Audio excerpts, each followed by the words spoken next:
हिंदी में नमस्कार और उर्दू में सलाम। ताप्ती मेस में बहुत सारे फ्री के लंच खाए हैं और हॉस्टल में अपने दोस्तों के कमरे में बहुत सारी रातें बिना वो गेस्ट फी दिए गुजारी हैं। तो DSF के जो साथी हैं और अमृत खास करके बहुत शुक्रिया कि मुझे ताप्ती वापस आने का मौका दिया। बैठ के बात कर सकते हैं? मतलब मैंने इतनी प्रिपरेशन नहीं करी कि एक स्पीच टाइप खड़े होके बात करने का हक हो मेरा। और JNU में पॉलिटिक्स कभी नहीं किया, इसलिए एक्सटेम्पोर लंबी लंबी बातें करने की भी आदत नहीं है।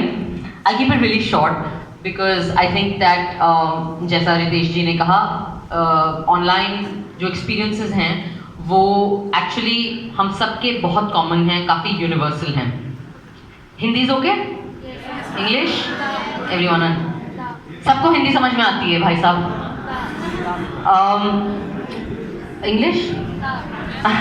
Okay, anyway, so I think that I don't really want to talk about online trolls and women in on social media because I think ये बात हम अब सब जानते हैं, जग जाहिर हो गया है कि दिल्ली की सड़कों से ज़्यादा अनसेफ अब ट्विटर है।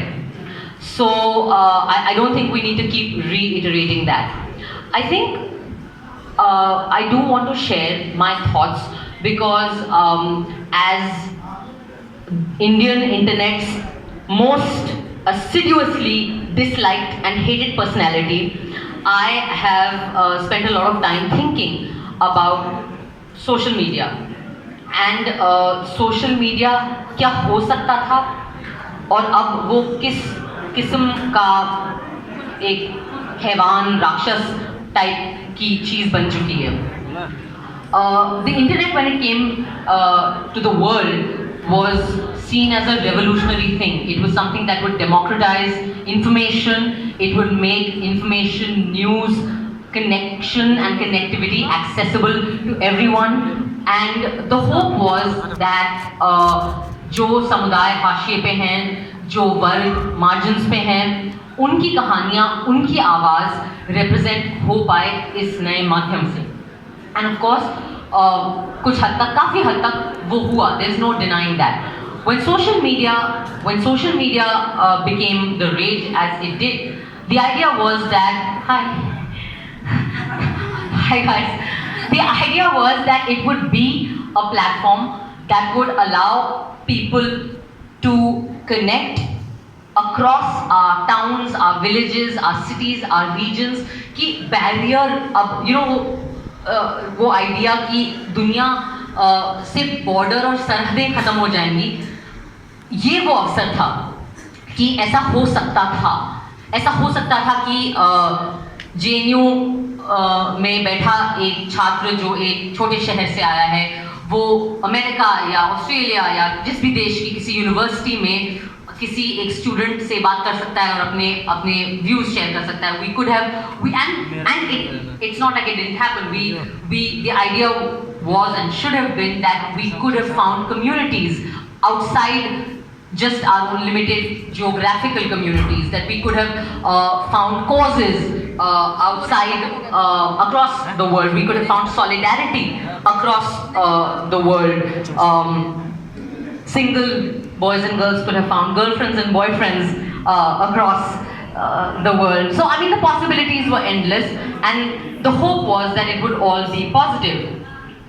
And cut to, I would say, 10 years later or 12 years later, most of us, especially if you're girls, हमारा सारा टाइम जाता है उन अकाउंट्स को ब्लॉक करने में जो हमें डिक पिक्स भेज रहे हैं, जो हमें गालियाँ दे रहे हैं, जो हमें ये बता रहे हैं कि किस किस तरीके से वो हमारे साथ सेक्स करना चाहेंगे, और तमाम ऐसी चीज़ें।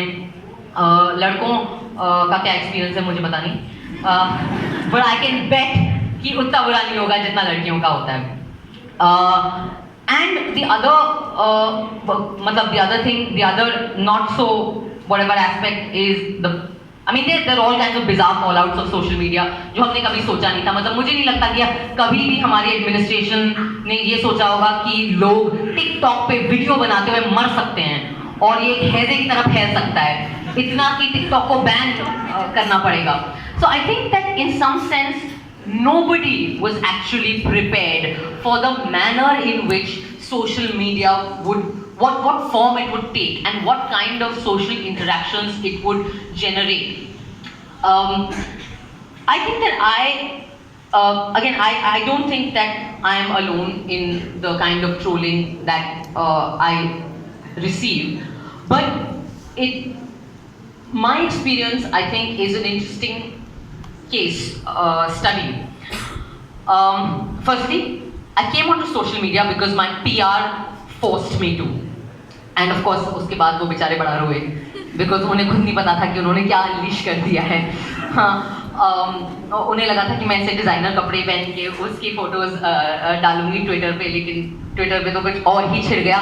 थैंक्स टू JNU स्टूडेंट्स, आप लोगों ने मेरे करियर को कितना बर्बाद किया है, उस पर मैं एक अलग सेशन रखना चाहूँगी. कितने रोल मैंने खोए हैं, कितने अवार्ड्स मुझे नहीं मिले हैं, कितने ब्रांड्स ने रिजेक्ट किया है मुझे. But anyway, I think that my experience has made me realize that social media का जो potential था, जो positive potential था, जो एक progressive uplifting potential था, वो कैसे hijack हो गया existent जो dominant already entrenched structures of power हैं उनसे. What are dick pics? What are those maan behen ki galis that you get? What is that ISIS morphing photograph that happens to you? What is that daily experience that happens to all of us? It is nothing but a patriarchal mindset and a misogynistic attitude learning how to use social media. That's all it is, right? What is the shutdown JNU campaign? What is the trolling of and the targeting of particular students in JNU, and now we're seeing it as recently as Sheila, because I think yesterday or day before yesterday, Sheila's had a big Twitter controversy. What is that?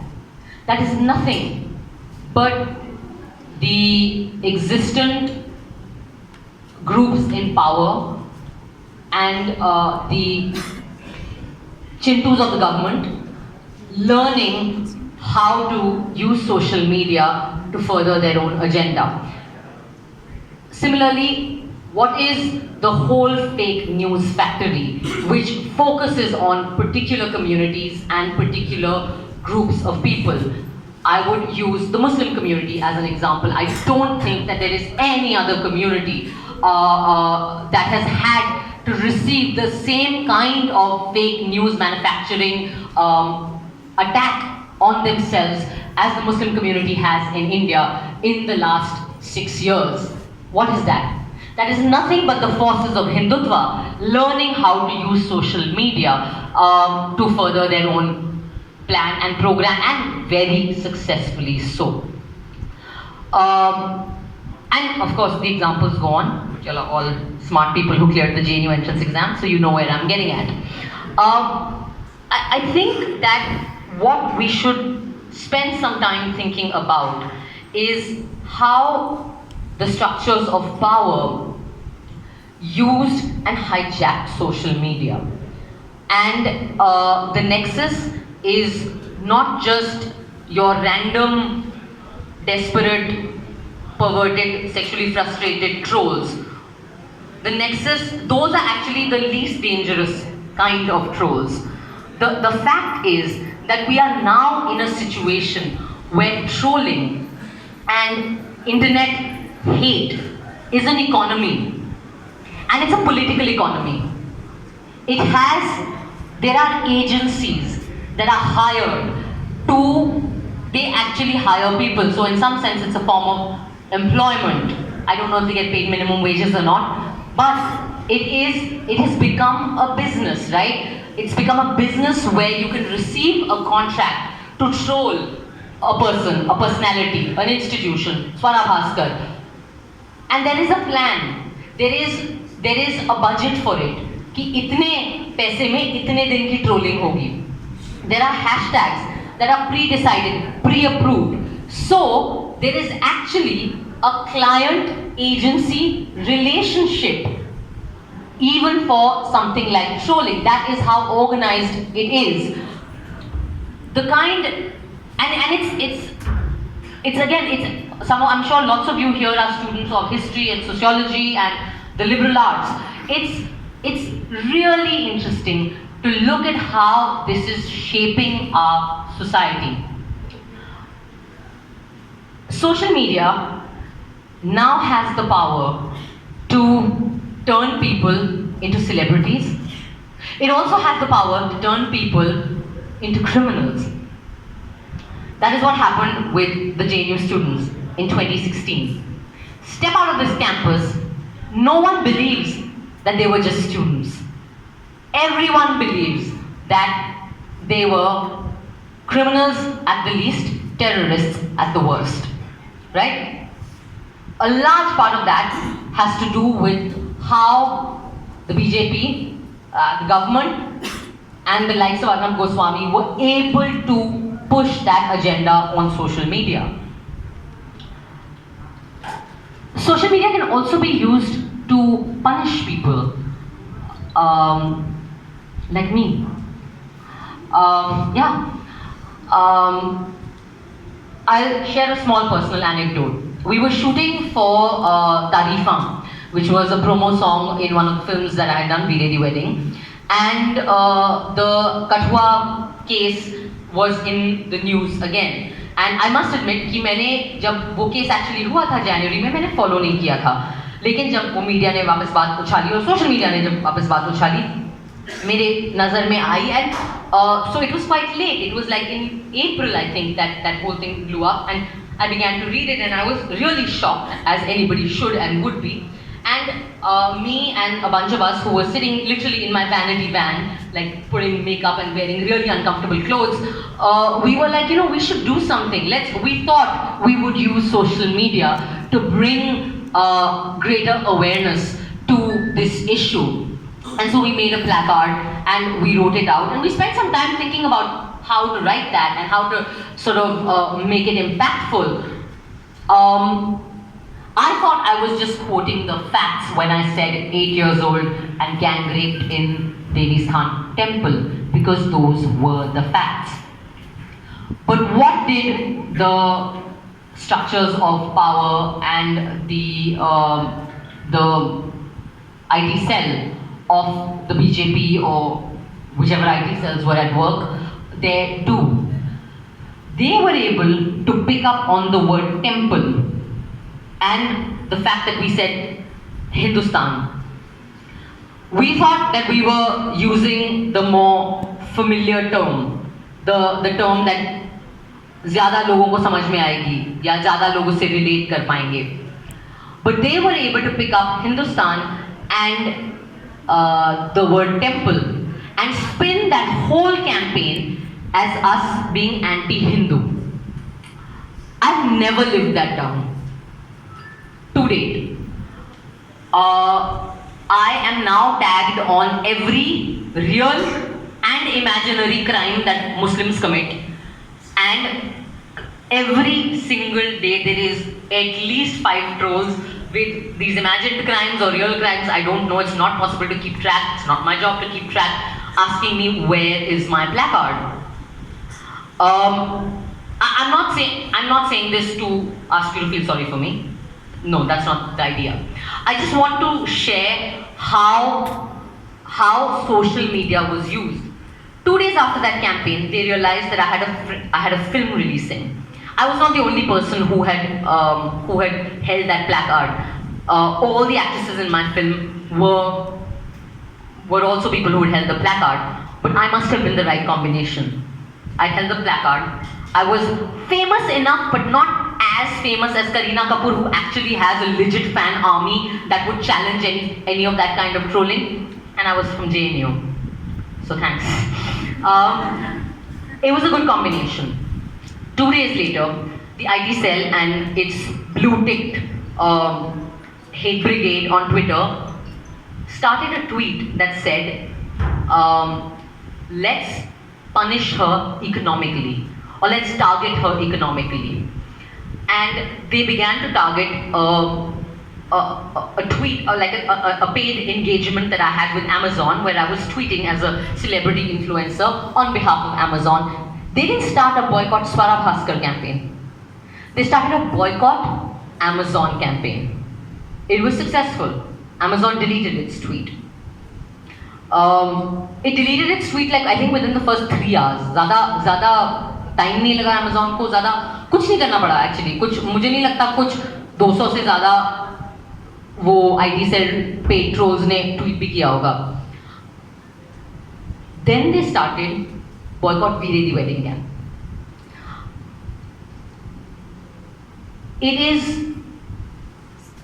It is really interesting, but also really sinister to see at how many levels and in how many ways the structures of power have learnt to use social media to pressure opinion, lived reality,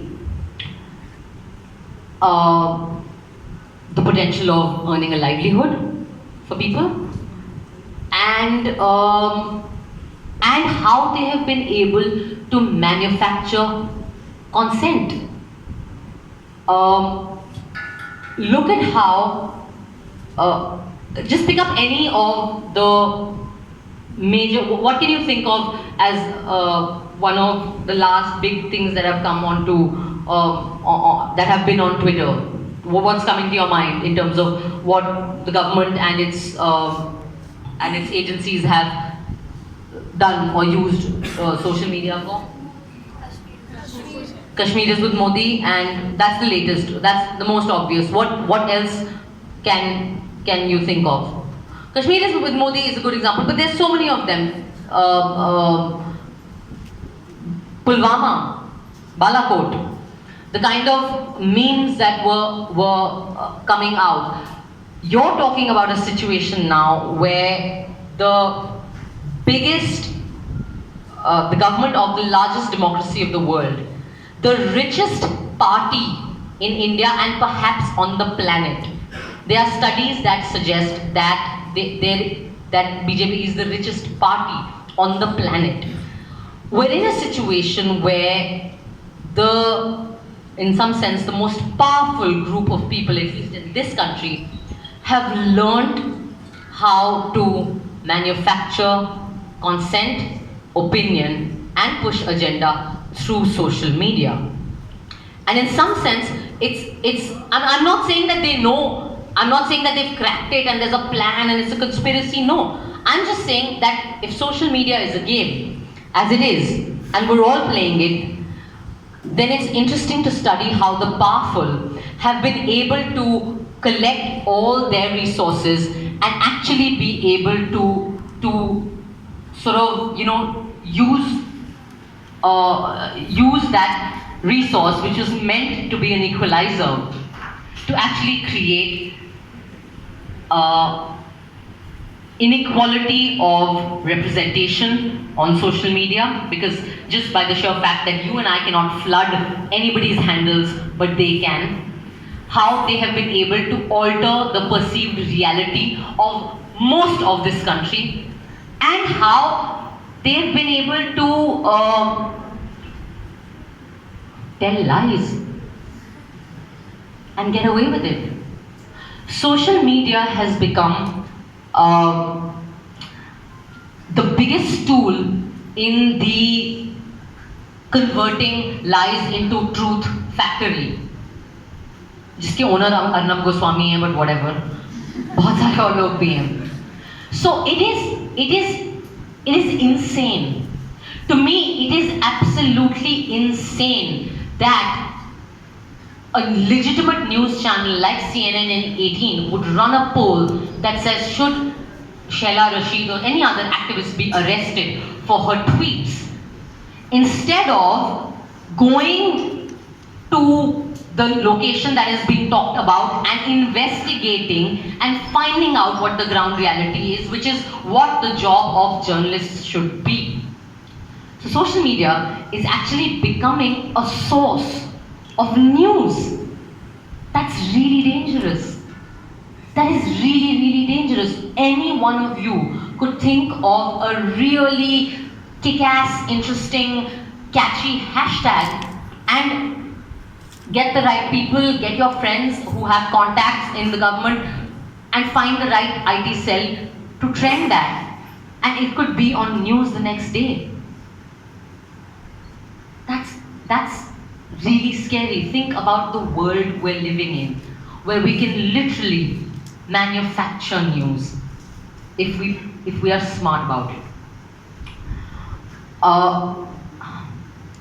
The other thing I often think about social media, and this is a criticism that a lot of people give, is that कि Twitter पे सब बहुत बुरा और dark लगता है, लेकिन आप भारत की सड़कों पे निकलो और सब ठीक है.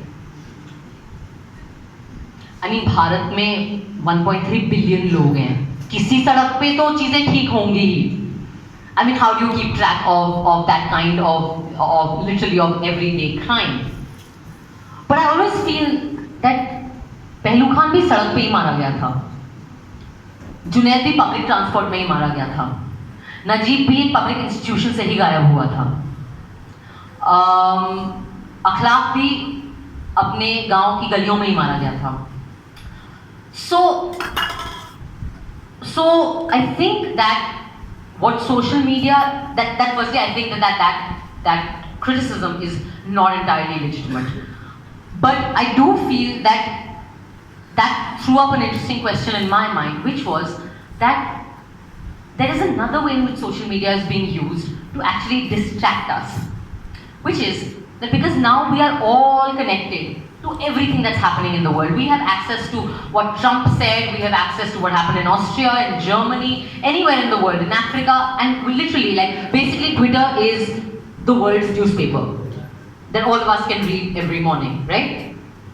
Which means that all of us are also reacting every morning, right? All of us do it. We like the things that resonate with us, we retweet the things we want to share or want to talk about, we troll the things that we don't like, whatever. So it's keeping us in a state of constant reaction, right? But a reaction on your phone, sitting in your hostel room or your classroom or in your vanity or whatever, is just that. It is just a reaction. For us to be able to change, to use the information that we have got on social media and to change it, or to use that information and to actually be able to do something to pick up that cause, that issue, that happening, and to make a change, we will have to put the phone down. We will have to get out of our houses and out of our rooms and get on the streets or get into a collective and get into a situation where we are doing the boring, shitty, grunt work of following through on whatever that cause is. If it's a crime, then go to the police station, taking a group of people to the police station, filing that FIR, that boring, shitty paperwork. If it's an institutional lapse, then following up with that institution, filing an RTI complaint, though I don't know uska kya fayda hoga, but whatever. So doing that boring work. But that constant reaction is actually making us forget. It is lulling us into a state where we feel that we are active, that we are engaged, that we are involved. But actually we're not. We're just virtual. And I think that that's also something to think about. It's something for us to think about as students of society. It's something for us to think about as citizens of the world. And the last thing that I really want to end with is a less unpleasant sort of experience, which is that firstly, अगर मेरे यहाँ कोई भी troll है तो निकल जाओ यहाँ से. और अगर तुम अभी तक खुद नहीं निकली हो तो बहुत शर्म आनी चाहिए तुम्हें, बड़े shameless लोग हो.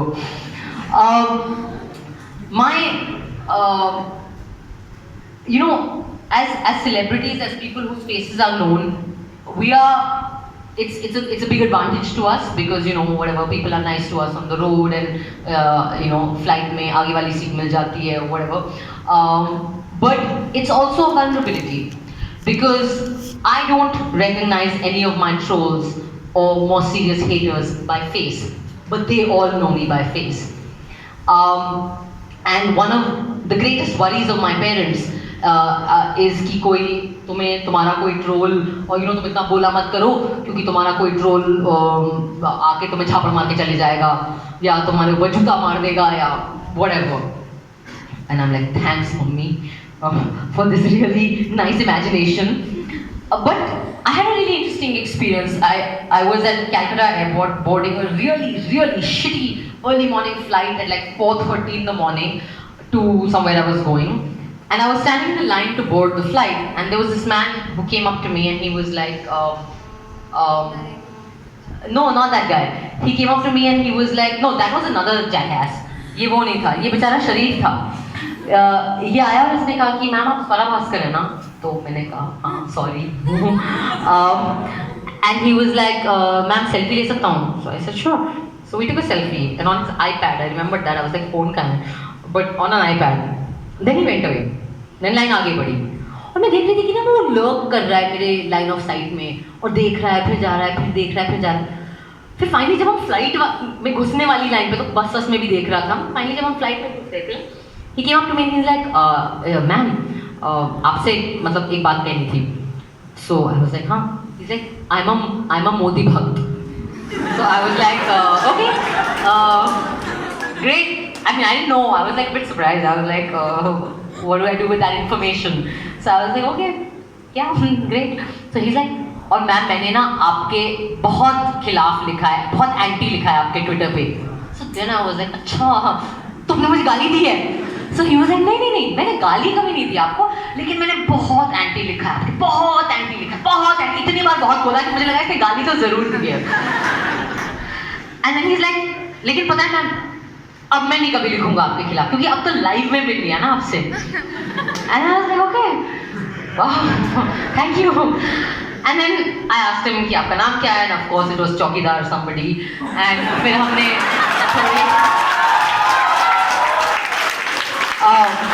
फिर हमने थोड़ी ऐसी स्मॉल टॉक करी. उसने कहा कि मैं झारखंड से हूँ, मैं हैदराबाद में काम करता हूँ, ऐसा वैसा, इलेक्शन का टाइम था, whatever.